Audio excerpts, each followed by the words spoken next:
एक बहुत घना जंगल था। उसमें पहाड़ थे और शीतल निर्मल जल के झरने बहते थे। जंगल में बहुत से पशु रहते थे। पर्वत की गुफा में एक शेर, शेरनी और इनके दो छोटे बच्चे रहते थे।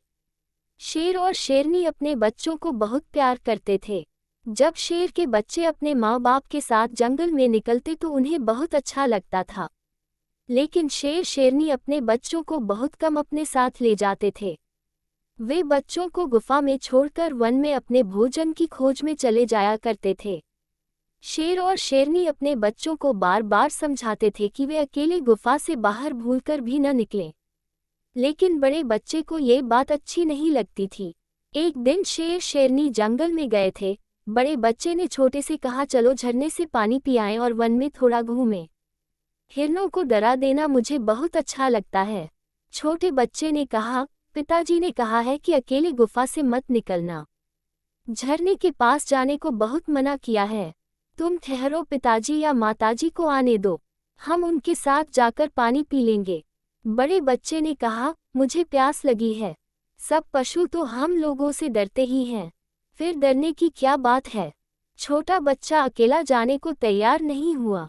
उसने कहा, मैं तो माँ बाप की बात मानूंगा, मुझे अकेला जाने में डर लगता है। बड़े भाई ने कहा, तुम डरपोक हो, मत जाओ, मैं तो जाता हूँ। बड़ा बच्चा गुफा से निकला और झरने के पास गया। उसने पेट भर पानी पिया और तब हिरणों को ढांकते हुए इधर उधर घूमने लगा। जंगल में उस दिन कुछ शिकारी आए हुए थे। शिकारियों ने दूर से शेर के बच्चे को अकेले घूमते देखा तो सोचा कि इसे पकड़कर किसी चिड़ियाघर में बेच देने से अच्छे रुपये मिलेंगे। शिकारियों ने शेर के बच्चे को चारों ओर से घेर लिया और एक साथ उस पर टूट पड़े।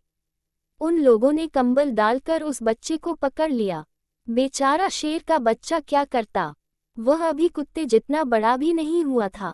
उसे कंबल में खूब लपेटकर उन लोगों ने रस्सियों से बांध दिया। वह न तो छटपटा सकता था, न गुर्रा सकता था। शिकारियों ने इस बच्चे को एक चिड़ियाघर को बेच दिया। वहां वह एक लोहे के कटघरे में बंद कर दिया गया।